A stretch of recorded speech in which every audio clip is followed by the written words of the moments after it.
Could Bitcoin hit $120,000? Or could ETH reach $5,000? What about Sol reaching an eye-watering $3,200? These are just some of the price predictions that we've seen over the last 2 weeks, and they've been coming from large institutional investors. However, are they realistic, or are they nothing but a hopium pipe dream? Well, that's exactly what we'll be breaking down today. So if you hold BTC, ETH, or Sol, then this is a video you don't want to miss. Before we get into the nuts and bolts, I must tell you that I am not a financial advisor. I'm just some guy, called Guy, who entertains and educates with some of the finest crypto content out there. So if you like what you see, click subscribe and stay on top of everything you need to know about crypto. Now then, let's get into it and wind the wheels of time back to the 16th of October. On that day, Cointelegraph caused an almighty hiccup in the markets. A staff mishap, it can happen to the best of us folks, resulted in the false reporting on social media that the US Securities and Exchange Commission had approved BlackRock's iShares Spot Bitcoin Exchange Traded Fund, or ETF, application. Although the report was corrected within half an hour, the impact was massive. BTC briefly surged from $27,900 to over $30,000, and nearly $100 million in short positions were liquidated. From a price action standpoint, the incident was revelatory. It showed that the market had not efficiently priced the likelihood of spot Bitcoin ETFs being approved. In other words, the price of BTC ought to have been higher. Now, before I get into BTC's pricing, let me give some context on spot Bitcoin ETFs and their relevance to the price of BTC, for those of you who might be less familiar. If you don't need a reminder, feel free to skip to the next timestamp. Now, demand for spot Bitcoin ETFs is not new. In fact, Cameron and Tyler Winklevoss of Gemini and Mark Zuckerberg stole my multi-billion-dollar Facebook idea fame, filed for the first spot Bitcoin ETF in the US 10 whole years ago. Since then, the value of Bitcoin has surged from under $1 billion to a staggering $670 billion today, after reaching all-time highs of $1.28 trillion during the last bull run in 2021. During this period, the SEC rejected numerous applications for spot Bitcoin ETFs. But when BlackRock, the world's largest asset manager, filed for a spot ETF in June this year, a whole suite of other financial giants followed suit. BlackRock only files for ETFs when it's damn close to certain that they'll get approved. Now, the SEC has until March 2024 to make a call on those applications filed in June, though it may well make a decision before then. In fact, many are eyeing the 10th of January as a key date, as that is the deadline for a refiling by ARK21 shares for a spot ETF. Since there is little to differentiate the various ETF filings, and the SEC is cognizant not to give institutions a first-mover advantage, many of us suspect the agency will issue a blanket approval or rejection by that date. Anyway, with each passing day, it seems more likely that the SEC will give the green light. In fact, Bloomberg analysts Eric Balchunas and James Seyffart, who are among the most respected voices on this topic, have steadily increased the odds of approval over recent months, from 50% in June to over 90% as we record this video. So, what would approval mean for traditional investors? Well, for those looking to invest in BTC, spot ETFs are a potential game changer. Spot Bitcoin ETFs offer them access, low fees, and a sense of security. Rather than needing to go through the hassle and risk of managing wallets and private keys, investors would be able to access BTC through institutions they're familiar with and have grown to trust. The fact that these instruments would have regulatory approval from the SEC also offers them a sense of security and allays any fears of being scammed. Moreover, although ETFs come with higher fees than buying BTC directly from an exchange, they are typically much cheaper than going through other traditional routes like mutual funds.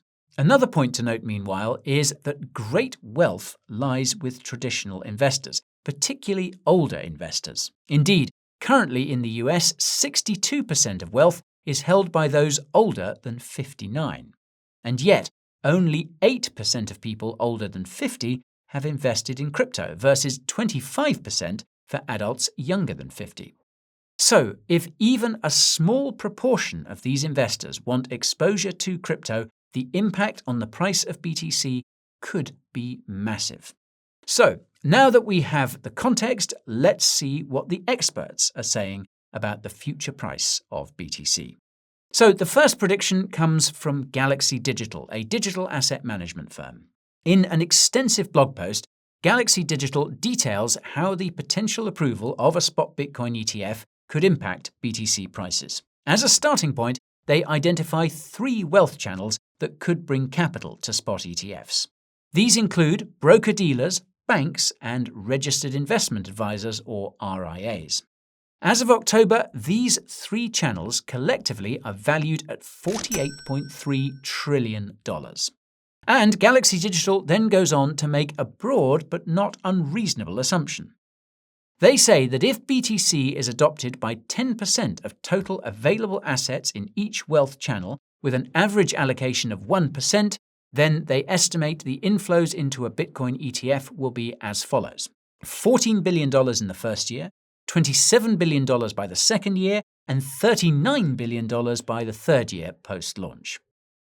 In terms of what that would mean for the price of BTC, the authors use gold ETFs as a reference point. According to their estimates, the price of BTC would increase 6.2% in the first month after an ETF launch, before steadily trending downwards to a 3.7% monthly increase by month 12. That means the price of BTC will grow by 74% from its 30th of September price, reaching $59,200 within a year after a spot ETF approval.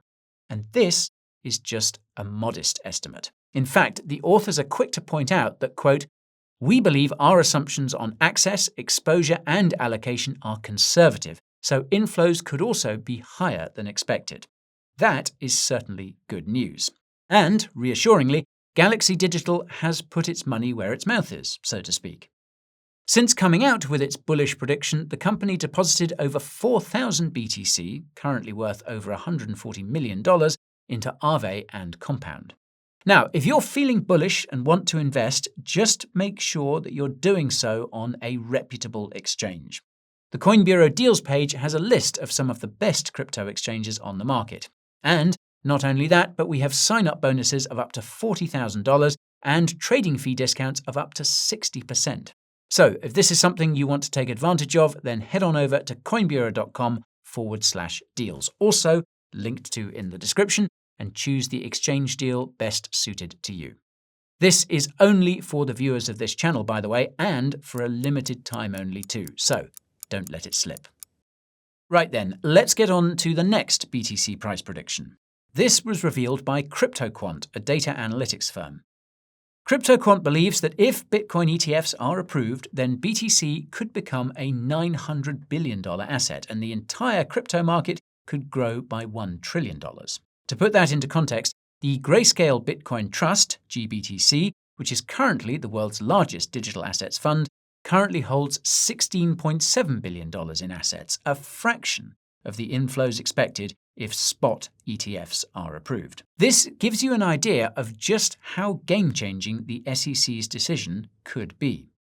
CryptoQuant suggests that if the companies seeking to introduce Bitcoin ETFs invest just 1% of their total managed assets into these funds, around $155 billion could flow into the Bitcoin market. If this happens, the price of BTC could potentially rise to somewhere between $50,000 and $73,000, according to the company. It's interesting to note that, like Galaxy Digital, CryptoQuant also uses 1% as a benchmark. It's unclear where they both get these figures, but at least in Galaxy Digital's case, they admitted that it's a conservative estimate. So real growth could be in excess of those figures, though I caution again that I'm not a financial advisor. Next up, the third and final BTC prediction. This was made by the digital asset financial services firm Matrixport. As a starting point, Matrixport analysed the price jump in BTC following that unfortunate Cointelegraph tweet I mentioned earlier. Matrixport rightly saw that BTC was poorly priced. So they crunched some numbers and they now estimate that the approval of a spot ETF could push Bitcoin's price to anywhere between $42,000 and $56,000. Interestingly, Matrixport looks at precious metals ETFs as a source of new inflows. Their price estimate is based on an assessment that investors in precious metals ETFs might shift 1% of their investment to Bitcoin spot ETFs. And there we have that 1% figure again. So if any numerologists out there are watching, give us your take in the comments below. Now, unfortunately, it isn't clear from the sources when Matrixport predicts the price of BTC to rise to between $42,000 and $56,000, though from context it seems to be shortly after spot ETFs are approved. This is because in July, Marcus Thielen, who is head of research at Matrixport, predicted that by the end of 2024, the value of BTC could hit $125,000. Now, if that 120k range sounds familiar, that's because it is. As you might remember from a previous video of ours, Standard Chartered Bank similarly forecasted that BTC could hit $120,000 by the end of 2024. Standard Chartered's prediction was based not on the potential of a Bitcoin ETF approval, but rather on the idea that as Bitcoin miners are earning more, they're likely to sell fewer of their mined coins, leading to a scarcity that drives up prices. The bank also factored in the next Bitcoin halving event in 2024, which is when the daily production of new Bitcoins will decrease from about 900 to roughly 450. As basic economics dictates, lower supply and the same or increased demand will put upward pressure on prices. And if you've been in this game a while, you'll know that Bitcoin halvings have previously taken place months before BTC reached all-time highs. That said, of course, past performance is no indication of future results, so don't take it as gospel, just as an informed hypothesis. So to sum up, whether it's the approval of spot Bitcoin ETFs, the upcoming halving, or behavior trends among Bitcoin miners, there are a number of strong indicators that suggest the price of BTC is likely to shoot up next year. Next, let's delve into the recent Ethereum price prediction. In early October, Standard Chartered projected that Ethereum's value could reach $8,000 by the end of 2026, which is a 5x increase from its current standing of around $1,600. The bank's cryptocurrency research head, Jeffrey Kendrick, believes that this surge in ETH's value will be driven by the increased adoption of smart contracts. Now, this shouldn't be understated. As an increasing number of industries embrace blockchain technology, the scope for growth in smart contracts is immense. And since Ethereum is the dominant player in smart contracts with around 43% of the global market share as of 2022, ETH could stand to be the big winner as the market grows. Since we couldn't find Standard Chartered's projection on the growth of smart contracts, we've turned to a study by Grandview Research to put this into context. They estimate the smart contracts market to be valued at around $1.1 billion in 2023, and also believe the sector will flourish in the coming years. According to their figures, the smart contracts market will have a compound annual growth rate, or CAGR, of 82.2%, reaching a staggering $73,773 million by 2030. That is 73x compared to where we are today. Ethereum is also well positioned when it comes to two other strong growth areas in Web3, namely gaming and digital token creation. Another study by Grandview Research estimates that the global blockchain gaming sector will rise from $7.9 billion in 2023 to $301 billion by 2030, which is a 38x gain. These estimates bode well for Standard Chartered's prediction. And to clarify, the bank believes that the 8K valuation for ETH is a short-term one. Over the longer term, Jeffrey believes ETH will hit the 26K to 35K range, a 14 to 19x improvement on today's rate. The other dimension Jeffrey highlights is that the events I mentioned previously that will influence the price of BTC, i.e. the potential spot ETF approval and the Bitcoin halving, will end up positively affecting crypto as a whole, including, of course, ETH. As past market cycles have shown, BTC dominance drops in bull markets as more liquidity flows to coins and tokens with lower market caps and better growth potential. These flows are usually sparked by a catalyst, like the growth in DeFi in 2020, which initially benefited Ethereum, and then so-called Ethereum killers like Solana. And speaking of Solana, this is our next and final prediction. But before I get into it, I need to flag two of our recent videos that will give you an edge if you want to get in on investing before the next bull run. The first is our take on crypto niches to watch out for in the next bull market. The second is about altcoins and whether you should start accumulating them now. I'll leave links to those videos in the description below. Right, as promised, let's move on to Solana. In October, digital asset management firm VanEck published a comprehensive report outlining 3 scenarios for the price of SOL by 2030: a base case, a bear case, and a bull case. You might have already seen catchy headlines about VanEck predicting SOL could grow 10,000% by 2030. That's their bullish outlook, which I'll get into in a moment.